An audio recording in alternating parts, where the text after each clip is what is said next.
مرنے سے پہلے باپ نے اپنے بیٹے کو نصیحت کی کہ بیٹا کبھی بھی بیری کا درخت اپنے دروازے کے آگے نہ لگانا، کبھی بھی عورت کو راز نہ بتانا، اور کبھی بھی کسی پولیس والے سے یاری نہ لگانا۔ وہ فوت ہو گیا تو اس کے بیٹے کو تجسس ہوا کہ ان باتوں کے پیچھے راز کیا ہے، میں ضرور معلوم کروں گا۔ اس نے دروازے کے آگے ایک بیری کا پودا لگا لیا اور ایک پولیس والے سے یاری لگا لی۔ وقت گزرتا رہا، وہ پودا درخت میں تبدیل ہو گیا اور پولیس والے سے یاری بھی اس کی گہری ہو گئی۔ ایک دن وہ ڈیرے پہ گیا، اس نے وہاں بکرا ذبح کیا اور اس کا سر کاٹ کر ایک کپڑے میں لپیٹا جس پہ ہلکا پھلکا خون بھی لگا ہوا تھا۔ وہ لایا اور اس نے اپنی عورت کو دیا اور اس سے کہا کہ دیکھو میں نے غصے میں آ کے ایک آدمی کو قتل کر دے، یہ اس کا سر ہے، اس کو تم پیٹی میں چھپا دو اور یاد رہے کسی کو بتانا نہیں، ایسا نہ ہو کہ میں پھنس جاؤں۔ عورت نے کہا لائیے دیجئے، میں کسی کو نہیں بتاؤں گی۔ شام کو اس کی ایک سہیلی آئی تو اس نے اس سے کہا دیکھو میں تمہیں ایک راز کی بات بتانے لگی ہوں، لیکن تم کسی کو نہ بتانا، کیونکہ تم میری اچھی دوست ہو، میں تمہیں بتا رہی ہوں، تم کسی اور کو نہ بتانا کہ میرے بندے نے قتل کر دیا، سر کاٹ کے لایا، وہ میں نے پیٹی میں رکھ دیا ہے، دیکھو میں نے تمہیں اپنا راز دیا، تم کسی اور کو نہ بتانا۔ عورت کہتی ہے کہ میں کسی کو بتاؤں گی، بھلا تم تو میری بڑی اچھی دوست ہو۔ وہ نکلی، دوسرے گھر میں گئی تو اسی طرح اپنے خاص دوست کو جا کے اس نے بھی یہ بات بتا دی، تمہیں بتانے لگی ہوں، تم کسی اور کو نہ بتانا، کیونکہ وہ بھی میری بہت اچھی دوست ہے، تم بھی میری بہت اچھی دوست ہو، صرف تمہیں بتا رہا ہوں۔ اسی طرح ایک ایک کرتے کرتے شام تک پورے گاؤں میں بات پھیل گئی کہ فلانے شخص نے قتل کیا اور اس کا سر پیٹی کے اندر پڑا ہے۔ شام ابھی رات ہوئی نہیں تھی کہ پولیس والا اب گاڑی لے کے اس کے دروازے پہ پہنچ گیا، اور دروازے پہ جیسی پہنچا اور باہر سے دروازہ کھڑکایا، فلانے باہر نکل، ہمیں پتا چلا کہ تو نے قتل کیا ہے۔ جیسی وہ بندہ گھر سے باہر نکلا تو گھر کے آگے بیری کا درخت تھا، اب اس نے پگڑی پہنی ہوئی تھی۔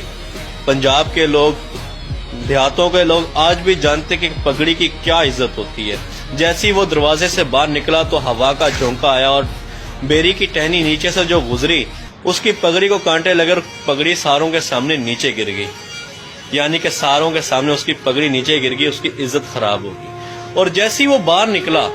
تو پولیس والا جو اس کا دوست بنا ہوا تھا اس نے اس کو گردبان سے پکڑ لیا، اس نے بولا تو نے قتل کیا، بتا کہ اس کا سر کہاں ہے۔ اس نے کہا کہ سب ٹھنڈے ہو جاؤ، میں تمہیں پوری بات بتاؤں گا، سب کچھ دکھاؤں گا بھی صحیح، لیکن 2 منٹ صبر کرو، میری بات سن لو۔ لوگوں نے کہا بھائی سناؤ کیا بات ہے، ایک تم قتل کر کے آئے ہو، ابھی ہمیں کہہ رہے تم بات بھی سناؤ گے۔ اس نے کہا بھائی دیکھو میرے باپ نے مرنے سے پہلے مجھے نصیحت کی تھی بیٹا کبھی اپنے دروازے کے آگے بیری نہ لگانا، وہ میں نے لگائی، دیکھو جب میں باہر نکلا تو سب سے پہلے ہوا کا جھونکا آیا، اس بیری نے میری پگڑی اتار پھینکی، ساروں کے سامنے میری عزت خراب کر دی۔ دوسرا اس نے کہا تھا کبھی عورت کو راز نہ بتانا، میں نے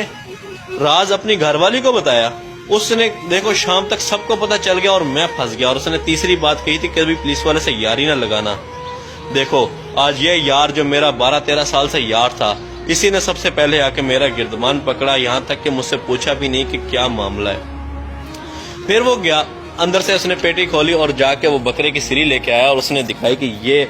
یہ وہ سارا ماجرا کہ میں ان رازوں کو جاننا چاہتا تھا کہ میرے باپ نے مجھے نصیحت کیوں کی، اور آج میں جان چکا ہوں کہ نصیحت کیوں کی۔ میرے بھائی